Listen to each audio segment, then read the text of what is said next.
back sa ating channel mga kabiyats. How are you today? At sa inyo na bago pa lamang sa ating channel, maraming salamat sa inyong pag-subscribe. At sa aking mga giliw na subscribers, bago ako magpatuloy, ako'y mag-shoutout. Alright, ako'y mag-shoutout kay Archie Valdez, Richard Gomez, Malik Ibin. Shoutout din kay Alma Ulet, Nunoy TH. Also, shoutout na Jason Isaac. Also to Jake Bumaa, Antonio Alok, The Collector, Calvin Pamaran, Rizaldo Mendula. Shoutout din kay Mark Anthony Paris, Elias Pinalgandubod, Isio Mentiza, Conconoli, Mois de Irio, Jit Dugdum.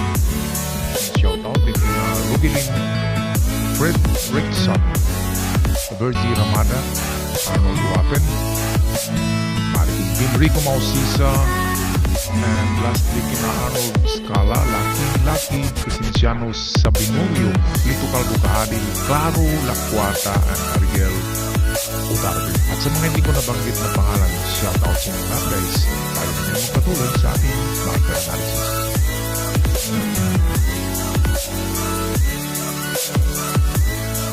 Okay mga katiyats, ito yung padala sa atin na pictures ng ating kaibigan na batong may marka na ito yata yung nasa isang picture. Tingnan natin kung ito ba yan. Ang foot mark. Make that shoe mark. Wala siyang mga daliri. Ito yan. Okay, ito yata yung nakita natin doon kanina. Ang foot mark, lalo na yan, hindi natin yan ma-distinguish kung right or left. Halos magkapareho lang ang side nito. Kung ito ay isang shoe mark, pag ganyan na posisyon, ang ibig sabihin yan, ang treasure ay wala sa kanyang harapan, wala rin sa kanyang baba, wala dito, wala sa harapan. Ang treasure, kung ito yung bato na ganyan, dahil sa nakaharap yan sa langit, sa sky, ibig sabihin wala naman sa sky. Kaya ang ibig sabihin yan ay pupunta tayo sa likuran niya.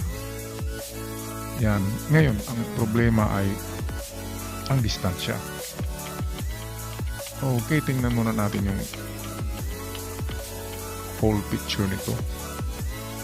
Yung kanina, ito yan.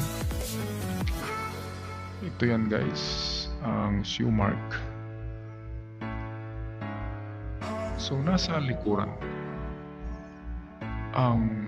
sa likuran ng bato na ito, doon kung saan ito nakaharap ay ang opposite niyan, dito yan nakaharap. So ang opposite niyan ay ito na portion sa likod nito, doon ang hukay. Pero okay, atin tingnan sa balik dito sa picture kung ano ang distansya.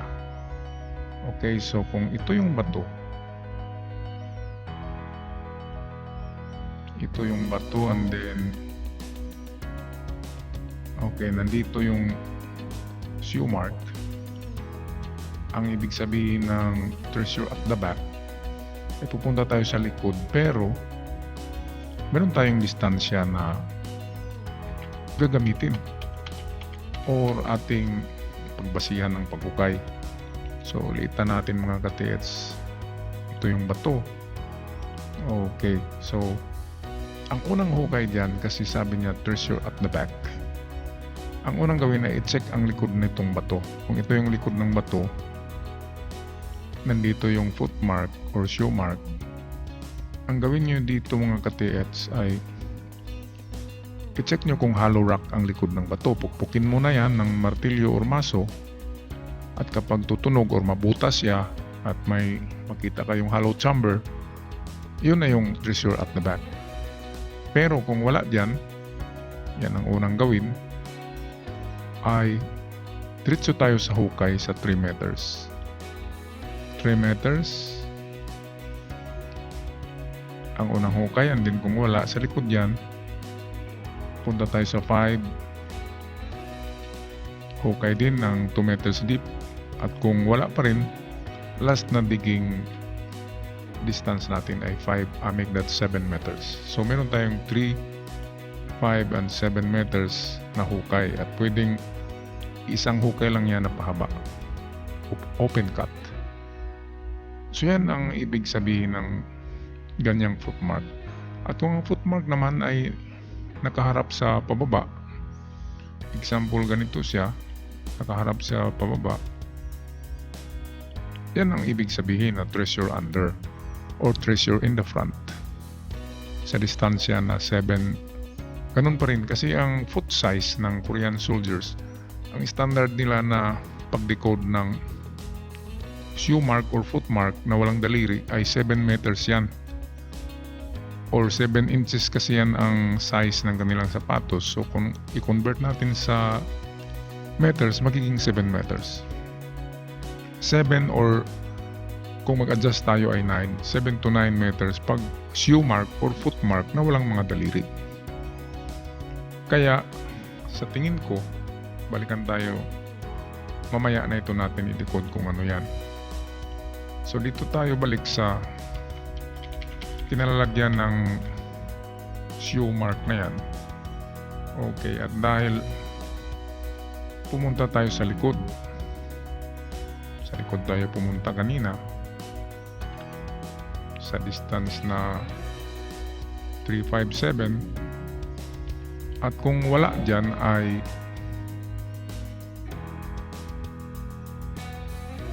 ibahin natin ang meaning na ito hindi footmark kasi wala siyang hindi siyang ang kanyang forma ay hindi mo mawari or ma-distinguish kung left or right shoe mark. Kaya pwedeng bulb yan, pwedeng bulb sign na nakaganyan. Ang bulb sign yan ay treasure under or treasure in front or dito. Ang gawin dyan ay kunin din ang haba ng bulb sa inches.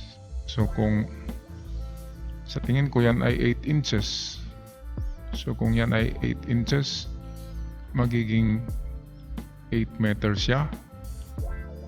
So dalawa lang ang digging spot.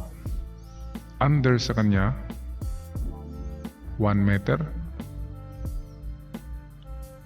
Adjust lang tayo hanggang 3. So 1 to 3 meters pag ganyan nahukay dyan sa front. So that is 1 to 3 meters sa front. Ngayon kung wala dyan ay punta na tayo sa sinasabi niya na 8 meters. So dalawa ang digging spot. Ito yan 1 to 3 meters, and then kung wala dyan patuloy tayo sa 8 meters at doon din mag-test dig ng 2 meters deep sa banda rito. Okay, so all in all we have dalawang hukay dito sa front. Kung yan ay bulb, kung hindi yan shoe or foot mark. Pangalawang hukay ay nasa 8 meters. Itong una ay 1 to 3 meters. Pinagsama na ang 1 tsaka 3 meters. And then kung wala, ang pinakamalayo niya na distansya ay 8 meters sa harapan nitong parang bulb. Pero kung yan ay footmark, tama yung ginawa natin kanina. Kung yan ay footmark, sa likod yan kasi nakaharap siya pa itaas. Alangan naman na i-bend pa nila yan na baluktutin yung footmark. Hindi yan mahalata na footmark kung baluktutin pa nila. At tingnan natin ang bato rito. Marami siyang mga natural patterns. Ang very visible lang dyan ay itong footmark na nandito. Or kung yan ba ay bulb or footmark. Okay, kung bulb nasa harapan or below ang treasure. Ngayon ay puntahan natin kung saan nyo ito nakuha. Ito kasi ay mga marker sa ilalim ng lupa ito makukuha. Itong mga ganitong maliliit na bato na inuukit yung karakter ng gold. Yung nakaukit dyan, yan mismo ay karakter ng gold. Yan ay kanji, marker for gold. Nakaganyan yan. Ayan, tapos diretso ito. And then ito, nagaganyan. Yan ay kin or gold. And then, meron siyang number 4 dito. Ang ibig sabihin ng number 4 ay north. Going north. Kaya kung ganyan ang pagkakuha nyo yan guys sa lupa, sa north kayo pupunta. Kung nakita nyo, ang dulo nito kung ganyan, naka-point yan sa north. Ang dulo kasi niyan ay pwedeng arrow yan. At ang number 4 sa Yamashita Treasure Decoding, yan ay going north ang kahulugan ng number 4. Kaya tama tayo. Kung nasa tunnel yan, example ito yung hukay nyo, at dito nyo yan natagpuan, tapos yung tulis niya ay nakaturo doon sa norte, papunta doon, ibig sabihin, huwag kayo magpatuloy sa baba. Sundin nyo kung saan nakaturo itong point. Meaning drifting, halimbawa, dito yan nakapoint, kulayan natin ng red. Yung parang arrow ng kin, kung nakaganyan yan, dito siya nakapoint. Dito tayo maghukay, drifting west or left. At huwag tayo magpatuloy sa baba. Yan ang mga kahulugan ng sinasabi ko na specialized shape rock. Tinatawag yan ng ibang treasure hunter na HTM sa ilalim ng lupa. Kung makita yan, malapit na kayo sa treasures. Ito ay magandang pagkagawa na shape rock kasi nagsasabi siya na there is a gold or kin or treasure sa direksyon na ito, papunta roon. At ito namang 4, nagsasabi siya na ang gold ay nandoon sa norte, going north.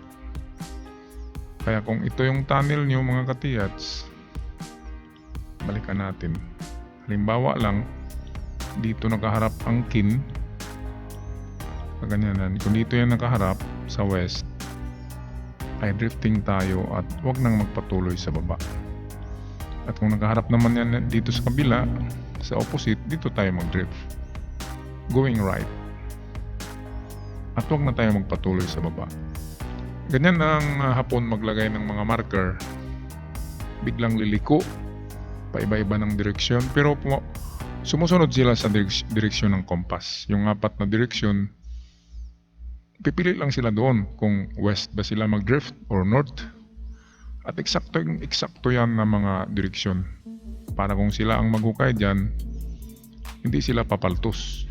Kaya alam nila na going north ang pag-drift after makuha itong sign na ito. At kung saan nyo yan matagpuan, example dito yan, okay, so dito na kayo mag-start pag-drift going to kung saan man nakaturo ang sign na kin, itong matulis. Okay, so yan lang ang aking pag-analyze guys sa inyong treasure marker. Magandang treasure marker yan, lalo na itong nahukay nyo na kin symbols.